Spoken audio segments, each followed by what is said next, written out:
Hello, good morning and welcome, and here I am down at Sunny Kirkintilloch, and this is for my good friend Brad Berkwood, who was away over in Florida and he found a payphone.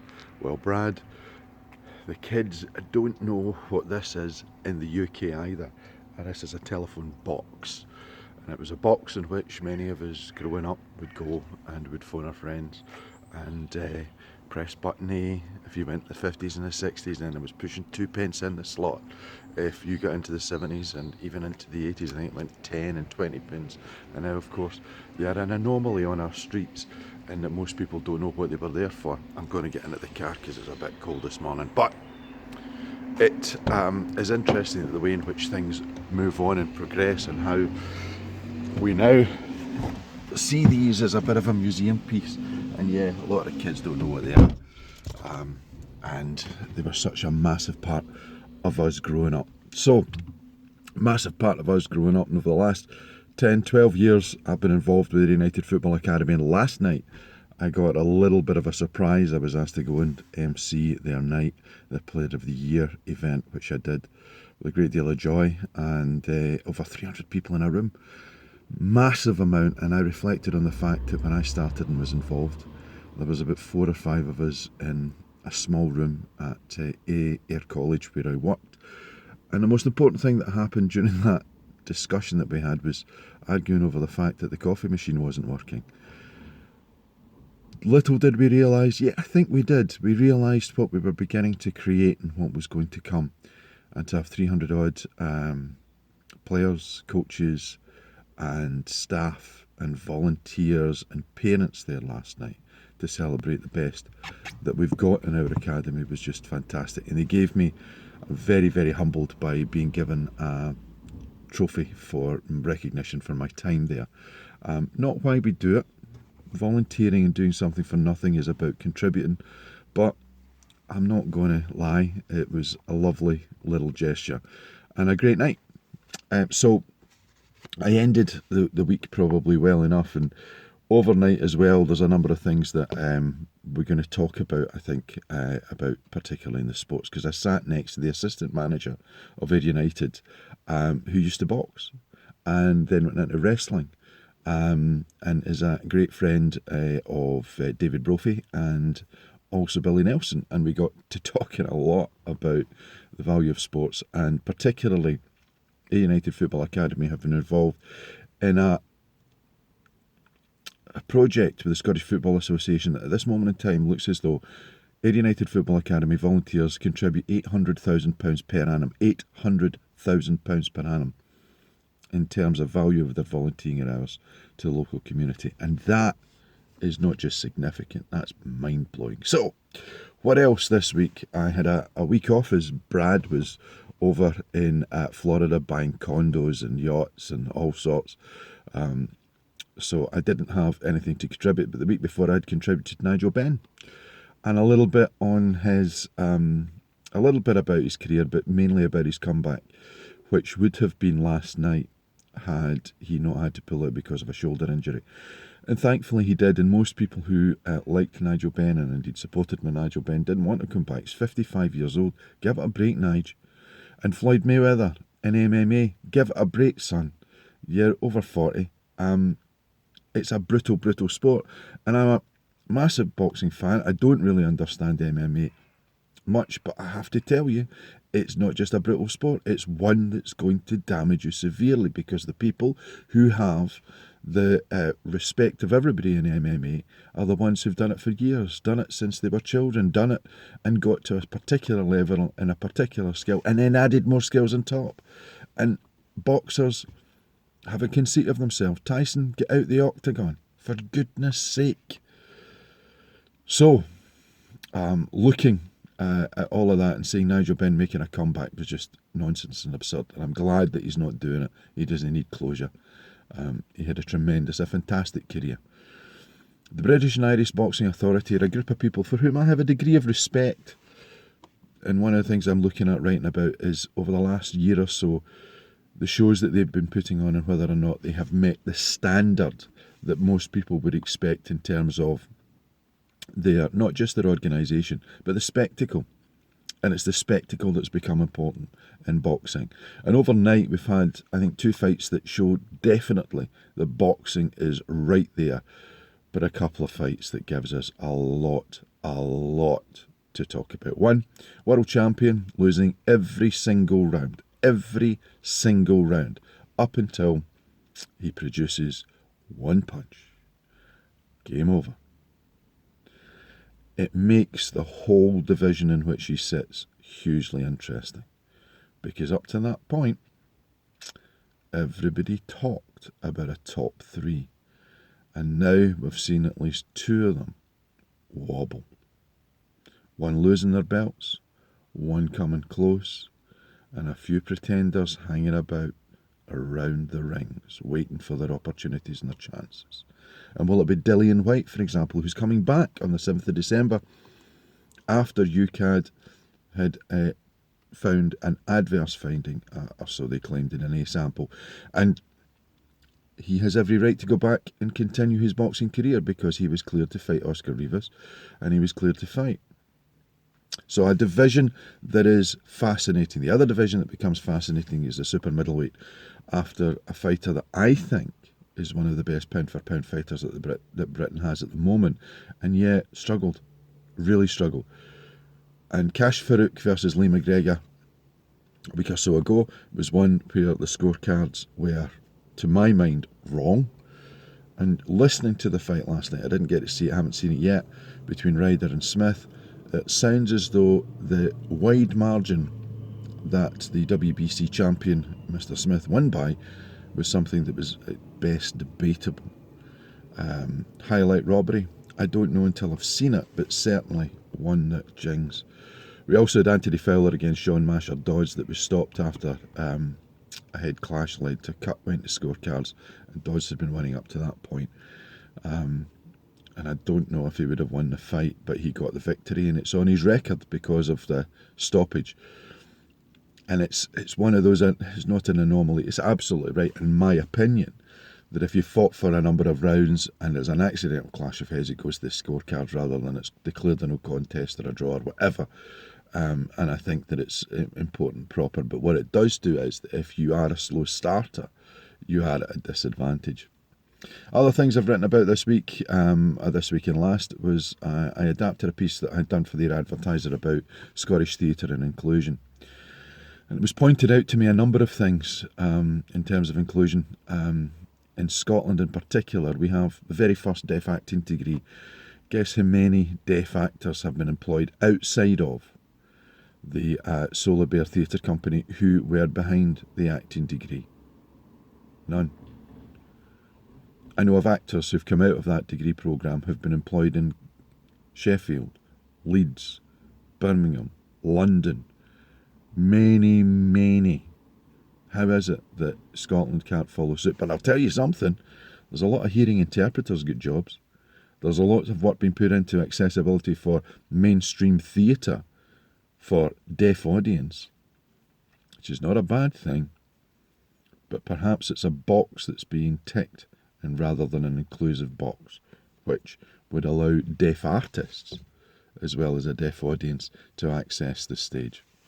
In my ears this week and beyond, last couple of weeks I've been listening to a very good BBC investigation called Shreds, all about the Cardiff Five, and they were a group of 5 black and minority ethnic men who were arrested and charged with the murder of a young lady. And originally they had been looking, the police that is, for a young white guy with a particular description, which was quite distinctive, and then they changed and switched to go after these black and minority ethnic guys in the late 1980s. Led to a conviction for 3 of them. 3 of them served time.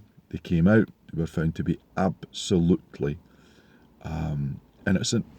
And what happened at that point, and what's interesting, is that when they were released, the police refused to admit that they were innocent. 15 years after the death of this poor unfortunate girl, the guilty man was caught, tried to commit suicide because he'd been waiting for 15 years for the knock on the door. It was discovered massive corruption, led in part to because of the way in which investigations were conducted in the late 1980s.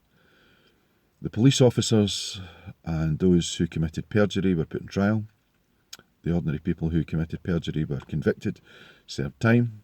The police officers, due to a technicality, and here's where it gets very, very, very interesting, due to a technicality in the evidence which would have proved their guilt had been destroyed by the police, because that had been claimed to be destroyed, they were declared not guilty. Declared not guilty. Let go as free men.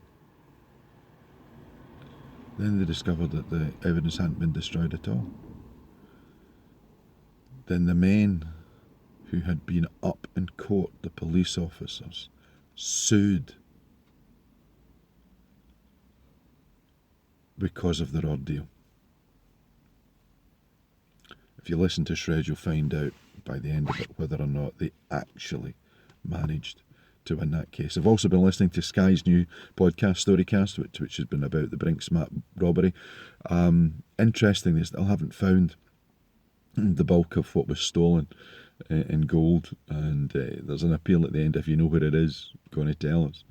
I do wonder which part of the world where if you found a whole load of gold bars at the bottom of your garden, you'd be phoning the police going, guess what I've found? And yet, there's a colliery town in the northeast of England where £2,000, exactly £2,000, has been found not once, twice, 3, 4, 5, 7 times, I understand, in bags and been handed in. And nobody knows where the money has come from. So there are some honest people out there.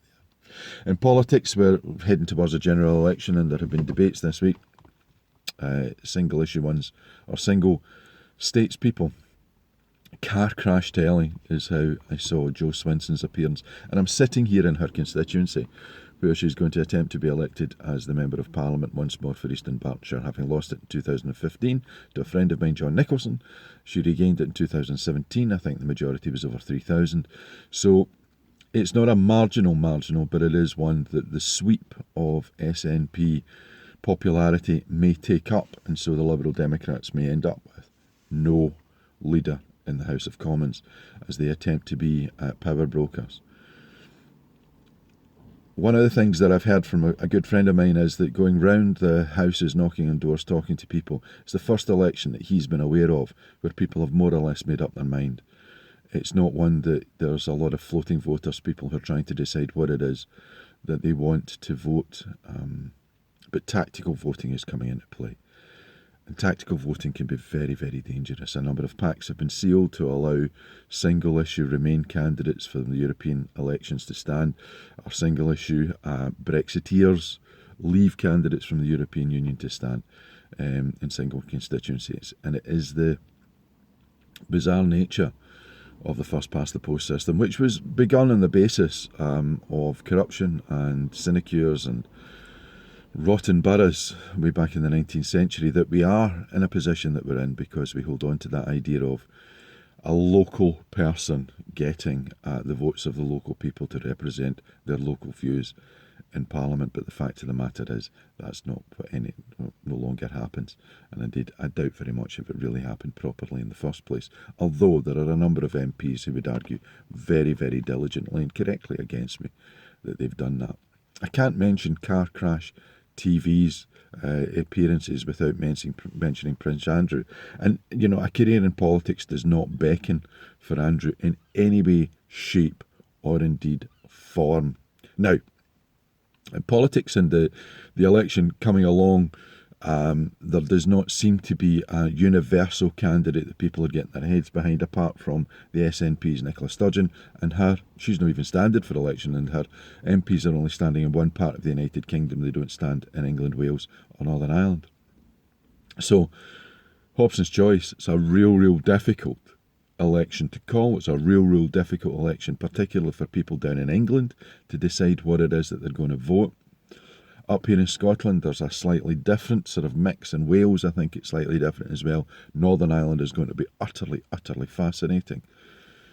But none of it will be helped, I think, by the appearance on television by their leaders. But Prince Andrew, what possessed you? Naive at best. Complicit in the abuse of children to be proven. The fact that he has taken a step back from public life in order to make himself, not to make himself available to authorities all over the place who might have an interest in helping the victims of Jeffrey Epstein get justice, but pulling back because he appeared to dissemble, be shambolic, to not really think, to give excuse after excuse after excuse, and to demonstrate that we still have, without a shadow of a doubt in the United Kingdom, a ruling class who don't understand reality as the way that they ought. Many of his answers would appear to be the answers of a privileged man who believes that nobody can touch him, and I hope that if he is guilty of a crime, that he is not only touched, he is prosecuted to the full extent of whatever law, under whatever jurisdiction there is out there. Nobody should be above the law, ever. Do I think it will happen? No, I don't. I don't think it will happen any more than I think that the United States of America will extradite the woman who, under diplomatic immunity, got away with killing a young person who was on a motorbike because she drove on the wrong side of the road in the United Kingdom. So, as I end on a kind of depressing note, it's beginning to lighten up here, and later on I'm going to be taking Keris, my daughter, who endured last night 4 hours of sitting playing on her phone whilst her dad got to host the night, and we'll be going to see a brilliant exhibition at the Tramway by Nick Cave. It's finishing on the 24th, which I think is tomorrow. Today, I think today's the last day. If you're not going to get a chance to see it, you're missing out. It's not the Nick Cave from Bad Seeds, but an artist Nick Cave. Fantastic. So, that's my culture for the day. This is yours. Thanks for listening. Bye for now.